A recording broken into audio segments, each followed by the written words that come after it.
musal ci cat amut ku cat toppul nag waaye am na ñu mu dul jot. ñu ne ko yow yonante bi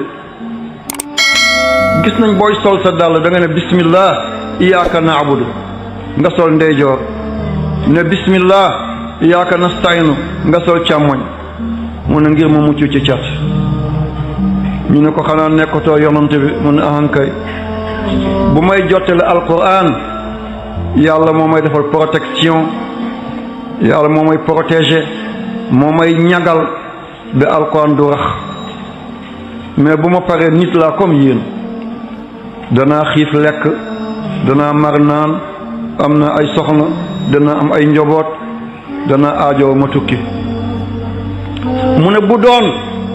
am na lu mun a jiitu ndogalu yàlla mu ne cat lay doon yal na yàlla musal ci cat. dafa am benn aaya bu nekk ci saar bu ñu tuddee tabaaraka mooy maatara fil xalqi rahman min tafawut farjil basara hal tara min futur summa al basara karatayni yanqalibu ilayka al basaru xaasiyan wa xasiir. aaya boobu mooy aaya cat ci alquran boo ko munee bés boo xëyee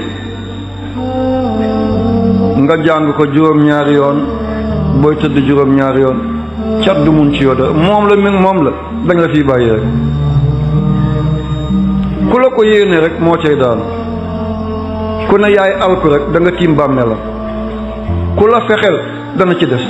ku la jéemal mu jëm dana ñaaw ku la jógal yàqule. bu fekkee mënoo ko da nga koy bind juróom-ñaar fukki yoon 70 waaye boo ko bindee daf ko saafara dafa am loo ciy boole mooy àll bu lakkee àll lu lakk bi lakk métti feu de brousse lu àll bi lakk-lakk foog nga seen place yu weex ci biir safara si tën koo lakk moom loolu wax naan déenéer nga jël ko def ko ci saafara bi nga di ko sangoo léeg-léeg bu la cat duggee dafay bàyyi bu la cat duggul mën na laa topp waaye du la laal. lii ngeen def ko seen yóbbal yàlla na si yàlla def barke.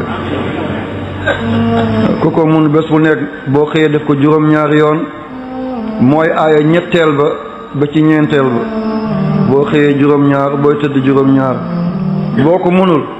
neexalal taalibe mu bindal la ko waaye bu boobaa juróom-ñaar fukk la 70 nga def ci suuf bu nekk ci daay àll bu lakk ñuul kukk fa nga séen mu weex ca biir te laalu ko nga boole ko ci kuñ ne cat laal na ko bu ko defee cat bi bàyyi ko. danga gis jigéen bu rafet ci koñ bi cat topp ko ba mu lamb kenn du ko wut si. danga gis waxambaane bu génn mi ngi karwaata mi ngi kostinu cat topp ko ba ku mu labat nga lekk alalam daal di ko fumal kan fekk lépp cat rek la. yal na yàlla musal ci cat yal na yàlla barkeel ko yàlla bu yàlla tas yaakaari jaay Seydina Muhammad sallallahu alayhi wa sallam.